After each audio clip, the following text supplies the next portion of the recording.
Hari ini kita akan bersama-sama saudara, saya kira satu hal yang sangat menarik karena di akhir tahun ini kita membahas tentang surat Yesus kepada ketujuh jemaat dalam kitab Wahyu. Dan hari ini kita sampai kepada jemaat yang kelima, yaitu jemaat Sardis. Saudara, saya beberapa kali jelaskan kepada kita bahwa masing-masing dari jemaat-jemaat yang kita bahas di dalam khotbah-khotbah kita dari kitab Wahyu ini, masing-masing memiliki karakteristik, ciri khas yang berbeda satu dengan yang lainnya. Kita sudah belajar jemaat Efesus bagaimana, kita sudah belajar jemaat Smyrna, Pergamus, Tiatira. Kita sudah melihat masing-masing ada kelebihan, ada kekurangan. Ya, dan hari ini kita mau melihat satu jemaat lagi, Sardis. Saya beberapa kali sampaikan bahwa apa-apa yang terjadi, apa-apa yang dialami oleh 7 jemaat di dalam kitab Wahyu ini merupakan satu gambaran bukan saja pada masa itu bentuk lampau, tetapi juga gambaran jemaat pada masa ini, pada masa sekarang ini. Termasuk kondisi jemaat, situasi jemaat yang akan dihadapi di waktu-waktu yang akan datang. Yang tentu semakin banyak kompleksitasnya. Saudara, kita akan membuka bersama-sama sebagai satu dasar kita hari ini bersama-sama dari kitab Wahyu pasal yang ketiga. Kita akan membaca ayat yang ke-1 sampai dengan ayat yang ke-6. Wahyu pasal yang ketiga ayat pertama sampai dengan 6. Saya akan membaca firman Tuhan, demikian bunyinya di dalam nama Tuhan Yesus Kristus. Wahyu pasal 3 ayat 1 sampai 6. Dan tuliskanlah kepada malaikat jemaat di Sardis, inilah firman Dia yang memiliki ketujuh roh Allah dan ketujuh bintang itu. Aku tahu segala pekerjaanmu. Engkau dikatakan hidup, padahal engkau mati. Bangunlah dan kuatkanlah apa yang masih tinggal, yang sudah hampir mati. Sebab tidak satu pun dari pekerjaanmu aku dapati sempurna di hadapan Allahku. Karena itu ingatlah bagaimana engkau telah menerima dan mendengarnya. Turutilah itu dan bertobatlah. Karena jikalau engkau tidak berjaga-jaga, aku akan datang seperti pencuri. Dan engkau tidak tahu pada waktu manakah aku tiba datang kepadamu. Aku tiba-tiba datang kepadamu. Tetapi di Sardis ada beberapa orang yang tidak mencemarkan pakaiannya. Mereka akan berjalan dengan aku dalam pakaian putih karena mereka adalah layak untuk itu. Barang siapa menang, ia akan dikenakan pakaian putih yang demikian. Aku tidak akan menghapus namanya dari kitab kehidupan, melainkan aku akan mengaku namanya di hadapan Bapakku dan di hadapan para malaikatnya. Siapa bertelinga, hendaklah ia mendengarkan apa yang dikatakan Roh kepada jemaat-jemaat. Saudara, ketika kita belajar setiap jemaat, saya mencoba untuk memaparkan sedikit tentang situasi kondisi jemaat itu supaya kita paling tidak memiliki gambaran. Karena jemaat kan hidup di dalam ruang dan waktu, ya kan? Seperti saya dan saudara saat ini.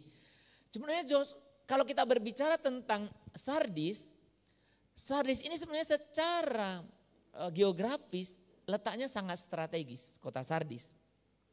Secara geografis. Dan Sardis juga merupakan tempat atau daerah atau kota yang secara ekonomi itu makmur, berkecukupan lah katakanlah. Itu berarti jemaat Sardis, jemaat yang hidup dalam kecukupan. Ya, jemaat Sardis, jemaat yang secara finansial bolehlah mapan. Dan di Sardis juga itu terkenal ada banyak industri begitu ya. Sehingga menjadikan satu tempat yang menjadi harapan semua orang. Atau bisa dikatakan bahwa orang-orang Sardis termasuk jemaat di Sardis itu hidup dalam zona nyaman mereka. Jadi hidup dalam kenyamanan. Nah saudara, kita mau melihat apa yang Yesus sampaikan dalam suratnya kepada jemaat di Sardis. Nah ini memang agak berbeda ya dengan jemaat-jemaat yang lain. Saya sampaikan dari pembahasan pertama Efesus ya, termasuk yang lain saya sampaikan begini. Biasanya polanya itu surat yang disampaikan Yesus kepada jemaat-jemaat itu ada pujian. Ya. Pujian baru teguran. Jadi pujian sampaikan, teguran. Ya, jemaat Efesus begitu, jemaat Tiatira begitu, Pergamus begitu, Smirna begitu. Ada pujian, ada teguran. Nah, tetapi kalau sudah memperhatikan di dalam surat ini, surat kepada jemaat Sardis enggak ada pujian itu. Karena di ayat yang kita baca tadi langsung berbicara begini ayat 1. Dikatakan apa? Dikatakan, aku tahu segala pekerjaanmu, engkau dikatakan hidup padahal engkau mati. Jadi datang pertama langsung ngomong, kamu hidup tapi engkau mati. Nah saudara, sebetulnya di dalam bahasa asli atau terjemahan-terjemahan yang lain, ayat ini seolah mengatakan begini, engkau memiliki nama sebagai yang hidup padahal engkau mati. Nah nanti saya akan jelaskan kenapa disebut sebagai yang hidup. Kenapa disebut gereja yang hidup gitu ya. Nanti saya akan jelaskan di bagian berikutnya. Tapi ini menjadi satu gambaran bahwa surat ini berbeda. Yesus langsung ngomong, engkau dikatakan hidup tapi mati. Berarti mati kan? Bukan hidup yang terjadi. Jadi di dalam surat ini tidak ada pujiannya ya. Tidak ada pujian. Pertanyaan kita, apakah memang nggak ada yang patut dipuji? Maksud saya nggak ada hal yang positif di dalam jemaat Sardis. Saya coba menyebutkan beberapa hal dari Alkitab ini juga. Yang pertama sebetulnya, gereja Sardis itu termasuk gereja yang mempunyai reputasi baik. Nah tadi malam siapa yang kaum bapak ikut Zoom, bapak itu, yang wilayah. Pak Pengkhotbah sampaikan ya, reputasi. Namanya kalau seseorang punya reputasi baik berarti gereja itu baik dong, orang itu baik dong. Berarti kalau gereja itu, gereja Sardis reputasinya pada masa itu di hadapan gereja-gereja lain bagus, berarti bagus dong. Reputasinya baik, ya kan? Umpamanya GMI Jakarta Pusat reputasinya baik kan berarti bagus gereja kita. Atau GMI yang lain. Berarti ada dong yang dipuji, ya kan? Yang kedua, kalau kita melihat di dalam jemaat Sardis ini, sebetulnya jemaat Sardis ini minimal jemaat yang sangat kokoh. Di dalam surat-surat kepada ketujuh jemaat yang kita sudah ikuti, ketika berbicara jemaat Efesus ada ajaran sesat itu yang dibawa oleh Claudius atau siapa itu ya, yang kemarin kita di pasal yang pertama itu. Ya, bagian pertama itu ajaran Nikolaus. Itu ajaran yang sesat. Sardis gak kena tuh. Terus kemarin waktu berbicara Tiatira, itu ada ajaran sesat juga. Spirit Isabel. Ya. Roh kerakusan, roh nafsu. Sardis gak kena tuh. Berarti bagus ya. Tapi ini gak diangkat oleh Tuhan. Gak diangkat. Nah berikutnya dari yang kita baca ini, jemaat Sardis itu jemaat kenapa dikatakan reputasinya tinggi, kenapa dikatakan hidup, saudara, jemaat Sardis itu jemaat yang aktif. Ya, saya membayangkannya begini, kalau umpamanya sudah ketemu dengan orang nih, kamu bergereja di mana? Oh di sini. Senin ada acara apa di tempatmu? Oh Senin kami gak ada acara. Selasa, oh kami juga gak ada acara. Rabu ada gak? Rabu juga gak ada. Kamis, kami juga gak ada. Jumat, gak ada juga. Sabtu, Sabtu latihan-latihan sih. Minggu lah kami paling ada. Bagaimana Anda responnya? Kok gerejamu begitu sih? Ya kan? Tapi coba Anda bertanya kepada orang begini. Kamu gereja mana? Oh gereja sana. Hari Senin ada kegiatan. Oh Senin kami ada begini. Selasa, Selasa ada. Rabu ada begini. Kamis ada. Jumat ada. Sabtu, oh Sabtu penuh. Anda akan bilang apa? Wih hebat kali gerejamu ya. Hidup kali gerejamu ya. Jadi saudara, gereja Sardis itu gereja yang hidup. Yang aktivitasnya, yang mobilitasnya sedemikian. Jadi jemaat yang begitu aktif. Maka dikatakan tadi jemaat Sardis itu memiliki reputasi tinggi. Jemaat Sardis itu dikatakan jemaat yang hidup. Hidup banget gitu. Aktif, ya kan? Kalau kita cuman kegiatannya sebulan sekali kan nggak hidup itu. Tapi kalau setiap hari ada, terus ada hidup ya. Jadi 4 ya, ayat 3 ya. Dan sebetulnya yang menarik, jemaat Sardis itu sebetulnya jemaat yang mapan secara finansial. Jemaat yang kaya, banyak duitnya.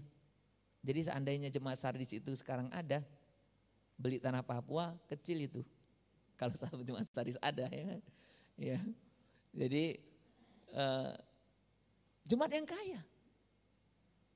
Pertanyaan kita, kenapa kok Tuhan gak puji? Kenapa Tuhan langsung to the point bilang kamu mati? Orang lain boleh mengatakan kamu hidup. Tapi di hadapanku kamu mati. Saudara, ini kalau waktu saya membaca ini terus saya ulangi, saya jadi takut saudara. Karena ini mengerikan. Mengerikannya bagaimana? Saya dan saudara bisa terpesona. Saya dan saudara bisa tertipu. Dengan hal-hal yang tadi, reputasi bagus, gerejanya aktif, kemudian gerejanya cukup dananya, gerejanya dikatakan itu hidup, tapi di hadapan Tuhan mati. Nah pertanyaan kita, mengapa begitu? Mengapa begitu? Dalam Wahyu 3 ayat 1 sampai 6 ini paling tidak disebutkan 2 alasannya. Kenapa jemaat Sardis dikatakan mati sekalipun orang-orang atau gereja-gereja yang lain melihatnya sebagai gereja yang hidup. Yang pertama saudara memperhatikan ayat yang kedua. Apa yang dikatakan di sana? Bangunlah dan kuatkanlah apa yang masih tinggal yang sudah hampir mati. Apa alasannya? Sebab tidak satu pun dari pekerjaanmu aku dapati sempurna di hadapan Allahku.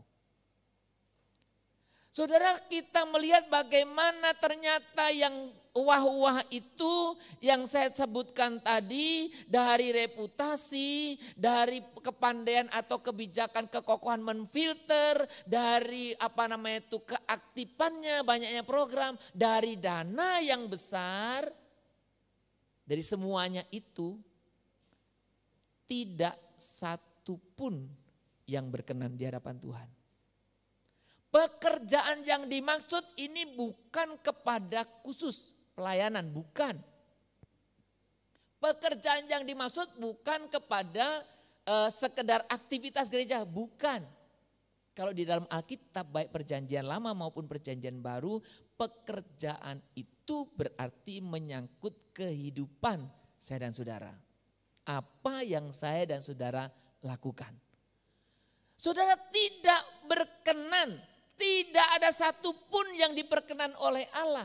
Apa alasannya? Katanya tidak ada yang sempurna. Nah, Bapak Ibu saya coba jelaskan. Sempurna yang dimaksud di sini bukan berarti tanpa cacat, bukan itu pengertiannya. Sempurna dalam bagian ini, bahasa atau kata yang dipakai itu artinya memenuhi apa yang Tuhan mau. Jadi yang dikatakan sempurna itu berarti sesuai dengan apa yang Tuhan mau. Bukan masalah tanpa cacat, bukan itu masalahnya. Tapi apakah saya dan saudara melakukan seperti yang Tuhan mau? Saudara, pada waktu saya berhenti dalam bagian ini, saya langsung buat evaluasi diri saya. Saudara dan saya, apa yang kita lakukan itu apa pertimbangannya? Bukankah seringkali kita melakukan sesuatu itu pertimbangannya orang suka? Orang tertarik? Lagi ngetren? Saya senang? Apalagi? Ada banyak pertimbangan-pertimbangan kita melakukan even itu dalam kegiatan gereja. Apakah pelayanan sehari-hari? Apakah pelayanan-pelayanan yang mungkin umpamanya sifatnya insidentil? Apa yang menjadi pertimbangan kita? Saudara, makanya ayat ini sangat menegur saya. Jangan-jangan yang paling prinsip kita lupakan. Jangan-jangan yang paling mendasar kita lupakan. Apa itu? Keinginan Tuhan. Kehendak Tuhan. Karena kalau saya sudah melakukan apapun itu bagus, hebat, keren, dikagumi banyak orang, ya. Tapi kalau yang satu ini tidak ada, yaitu sesuai dengan keinginan Tuhan, maka yang keren, yang hebat, yang wah tadi nol, tidak berguna apa-apa. Saudaraku, saya sekali lagi berbicara tidak hanya menyangkut gereja, tapi menyangkut kehidupan kita. Saudara, engkau boleh bangga, aku berhasil Pak, silakan. Aku sukses Pak, monggo. Saya semua pokoknya beres Pak, silakan, gak ada yang melarang. Tetapi saya mau mengatakan melalui firman ini, kalau satu yang mendasar ini tidak ada pada saya dan saudara, semua itu tidak berguna, mati saudara. Maka saudara menjadi hal yang sangat penting bagaimana kita, saya dan saudara benar-benar memikirkan apakah ini kehendak Tuhan atau tidak. Apakah ini yang Tuhan inginkan atau tidak. Maka dalam kesempatan yang berbeda, saya pernah katakan kepada kita begini. Kalau memang Tuhan menginginkan engkau melakukan sesuatu, dan itu jelas pasti, lakukanlah. Mau disetujui, mau tidak. Mau ada yang bersama kamu, mau tidak. Yang saya ingin sampaikan adalah, karena menyenangkan, mengikuti keinginan Tuhan itu lebih penting dari yang lain-lain. Saudara, nah biarkan ini menjadi satu kerinduan kita bersama. Ya, ada satu pujian itu yang dikatakan apa? Menyenangkan hati Tuhan, inilah doaku. Betul kan? Apa ini menjadi satu doa kita, Tuhan? Kalau saya ini boleh tidak ya? Sudah pernah gak ngobrol gitu ya? Jadi kadang-kadang kehidupan beriman itu sebenarnya kecil juga ya. Saya suka ngeliat Tuhan, saya gini salah gak ya? Tuhan, kalau gini sebenarnya boleh gak sih? Ya, jadi saya kadang-kadang takut juga ya, ada orang nih, Sumari gila itu sudah mulai ngomong sendiri gitu ya. Ya karena kehidupan iman kita gitu kan. Tuhan kalau saya melakukan ini senang tidak ya Tuhan?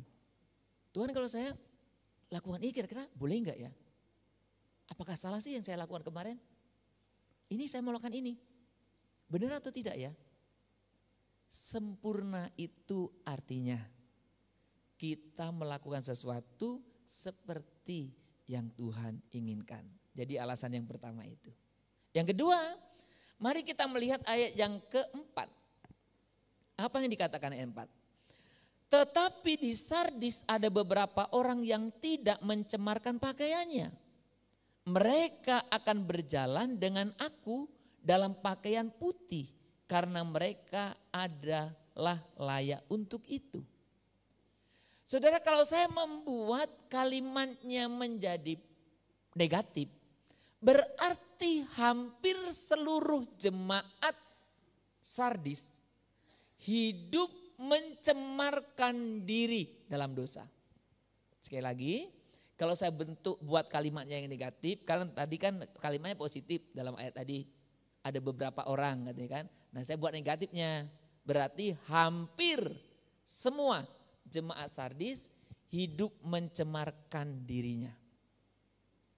Sudah mencemarkan dalam konteks ini seperti apa? Kan banyak kita kalau berbicara cemar itu berpikirnya perzinahan, ya kan? Cemar itu berpikirnya masalah nggak beres nih, masalah uang. Cemar itu berpikirnya apa namanya itu ya? Yang seperti itu. Kita pikirnya ya. Saudara, bukan berarti itu benar, bukan. Tapi saya ingin Anda lihat fokus bagian ini. Cemar yang dimaksud seperti apa? Cemar dalam teks ini berbicara bagaimana banyak orang-orang yang di Sardis itu orang-orang yang berbeda antara yang ditampilkan dengan apa yang ada di dalam dirinya. Dengan kata lain, orang-orang di Sardis itu munafik. Apa sih munafik itu? Beda yang di ngomong, beda yang di hati. Beda yang diperlihatkan, ya, beda yang ada di dalam. Saudara, apa sebabnya? Sudah tadi kan saya katakan bahwa jemaat Sardis itu secara apa mapan. Ya.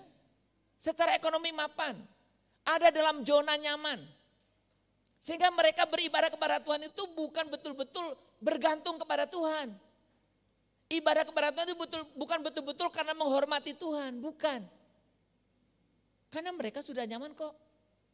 Mereka beribadah, mereka aktif, mereka begitu reputasinya tinggi karena ya menjalankan aktivitas kekristenan.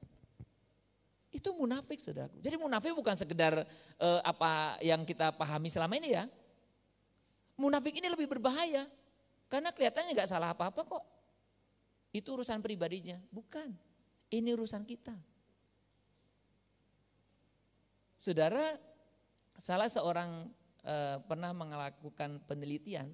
Kalau tidak salah Ignaz Kleden namanya. Ignaz Kleden pernah melakukan penelitian.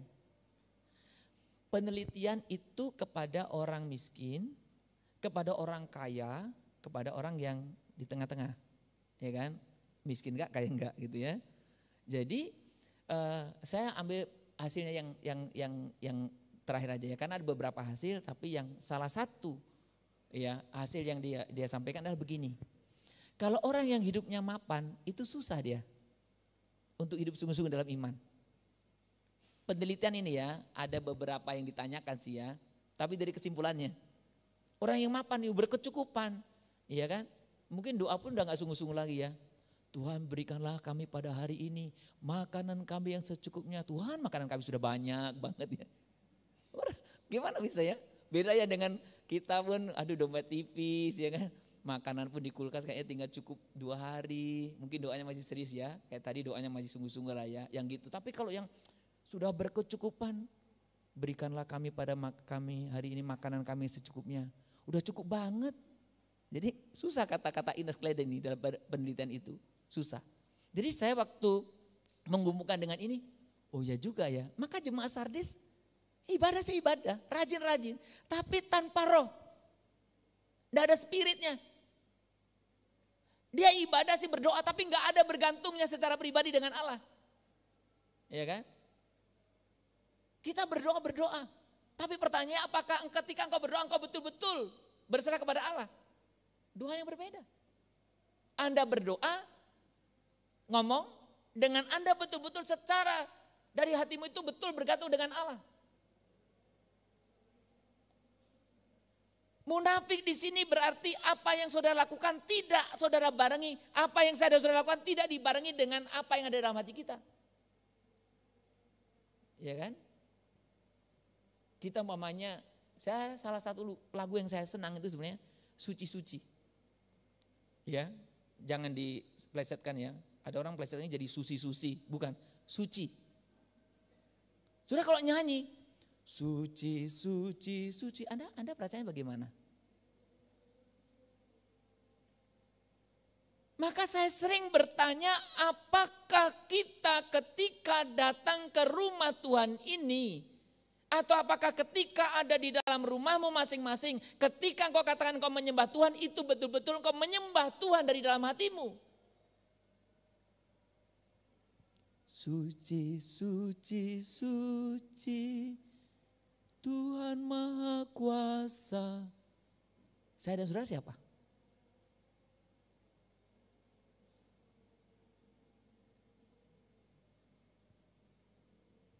Saya dan saudara siapa? Kalau saya dan saudara mengatakan suci, suci Tuhan Maha Kuasa, tapi saudara dan saya biasa.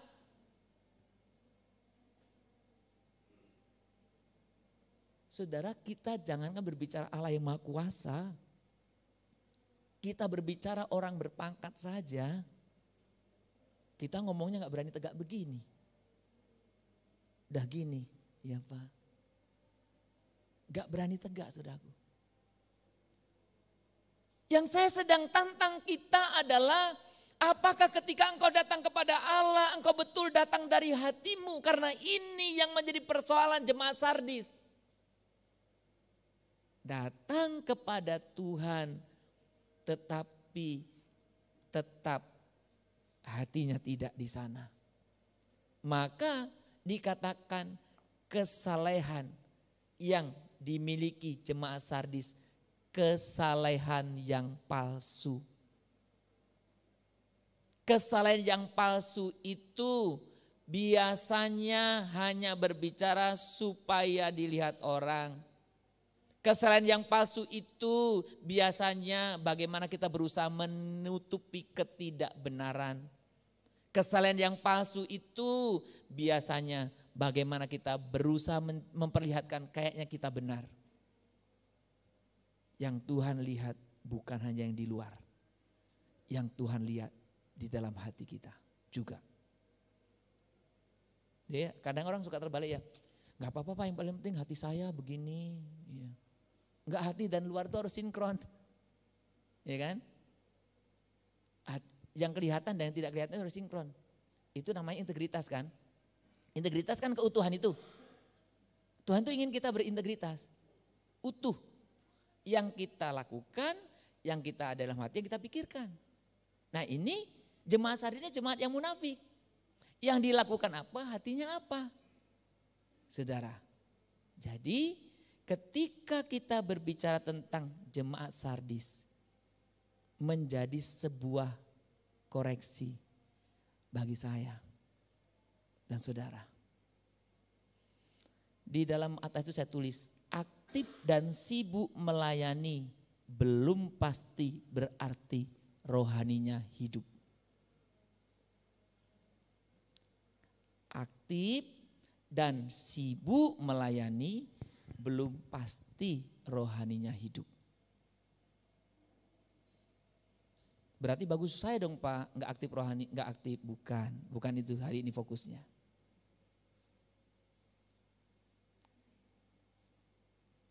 Saudara, belakangan ini saya menjadi seperti cengeng perasaan saya. Nggak tahu ya, belakangan ini kadang nyanyi sedikit cengeng gitu. Ih kok kayak cengeng ya. Kayak tadi saya pengen tahan itu nggak bisa. Ya, mau kebaktian pagi, mau kebaktian 2, nggak bisa gitu. Tiba-tiba apa ya? Apa saya susah menjelaskannya, tapi ada satu ketakutan begini. Tuhan, jangan sampai yang kami lakukan ini tidak berkenan di hadapan-Mu.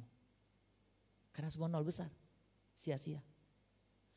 Jangan sampai Tuhan, kami ini hanya kelihatan baik, kelihatan benar, kelihatannya menyembah, kelihatannya belajar firman, kelihatannya kami, pokoknya kelihatan kami aktif. Tapi hati kami jauh dari Engkau. Jangan sampai Tuhan. Karena kalau itu terjadi pada kami orang yang sepertinya hidup padahal mati. Saudara yang dikasihi Tuhan Yesus, apa yang harus kita lakukan supaya kita benar-benar hidup? Jadi bukan sepertinya hidup padahal mati. Saya kadang memikirkan saudaraku ya, ini kita kan masuk gereja harusnya hidup ya. Bayangkan kalau ternyata di sini dia mati malah. Apa yang harus kita lakukan? Yang pertama saudara, kita harus menjaga hubungan intim kita dengan Tuhan.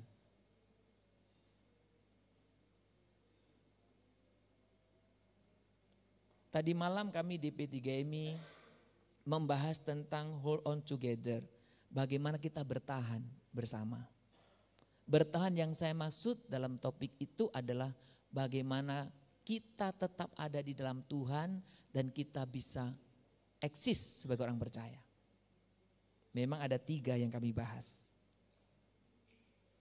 Tapi saya mau sebutkan salah satunya. Bagaimana kita hidup dalam penyembahan. Saudara, saya pernah katakan pada waktu khotbah di sini yang judulnya kalau nggak salah Allah ingin kita menyembah. Aktivitas yang tidak pernah berhenti sampai kepada kekekalan adalah penyembahan.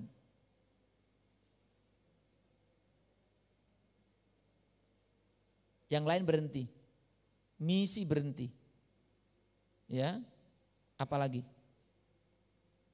Yang lain semua berhenti. Tapi aktivitas menyembah Allah itu tidak pernah akan berhenti. Sampai kekekalan. Bayangkan gambaran Alkitab di surga kan kita memuji Tuhan ya. Menyembah. Maka hal ini tidak boleh dianggap remeh. Harus menjadi perhatian kita. Apakah saya sudah menyembah Tuhan? Saya ingin saudara membedakan dengan jelas. Menyanyi itu belum tentu menyembah Tuhan. Menyembah Tuhan bisa melalui nyanyian. Betul ya? Tapi ketika engkau menyanyi, maka tadi saya katakan lagu pertama tadi, ya, Tuhan Allah hadir.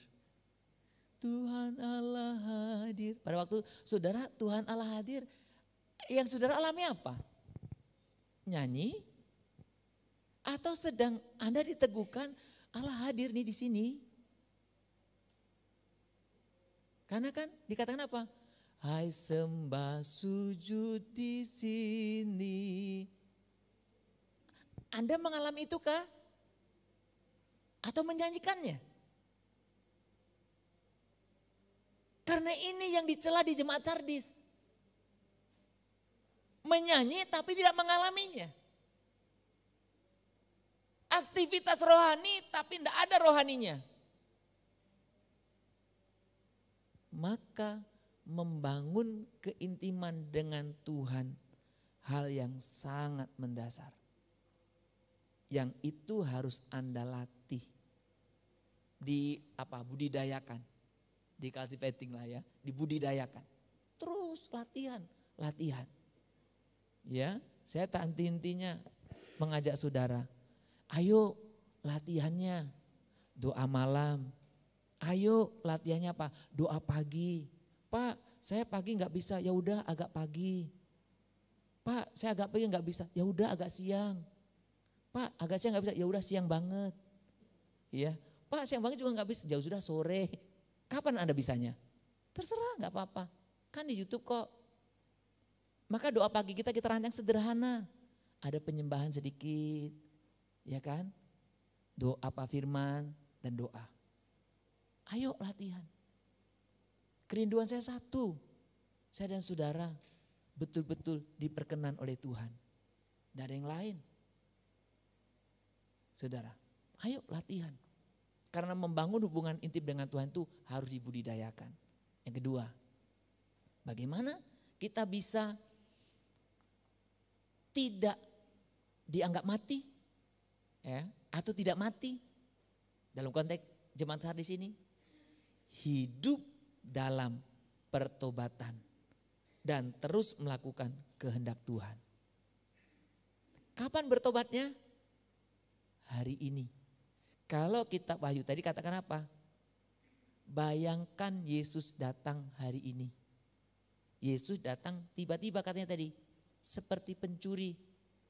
Saya tanya kepada saudara-saudara, kapan pencuri datang? Kapan pencuri datang mau datang ke rumah Anda? Kapan? Nanti malam Pak, oh berarti dia bukan pencuri. Udah tahu kan? Berarti dia bukan pencuri. Dia saudara, dia keluarga kita. Sumardi nanti malam mau datang ya, pas jam makan malam, silakan. Itu bukan pencuri. Pencuri itu datang tiba-tiba. Yang pas siaga nggak datang tuh pencuri. Yang pas kita nggak siaga datang dia. Berarti supaya nggak kecolongan bagaimana? Siaga terus. Maka bertobat itu hari ini. Jangan seperti orang ya sekarang utang besok bayar. Jadi utang terus. Tapi kalau di warung pinter nulisnya. Sekarang apa bayar besok utang, ya nggak pernah utang dia. Nah bertobat hari ini. Jadi kita saudara-saudara, pertobatan yang hari ini difokuskan adalah bukan yang lain.